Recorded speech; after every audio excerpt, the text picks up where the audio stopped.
দুপুরে রুক্ষ গাছের পাতার কোমলতাগুলি হারালে তোমাকে বকবো, ভীষণ বকবো আড়ালে। যখন যা চাই তখনই তা চাই, তা যদি না হবে তাহলে বাঁচাই মিথ্যে।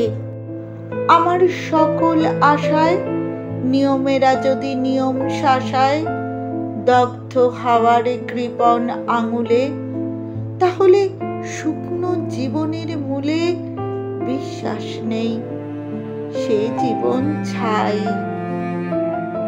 মেঘের কোমল করুণ দুপুর সূর্যে আঙুল বাড়ালে তোমাকে বকবো, ভীষণ বকবো আড়ালে।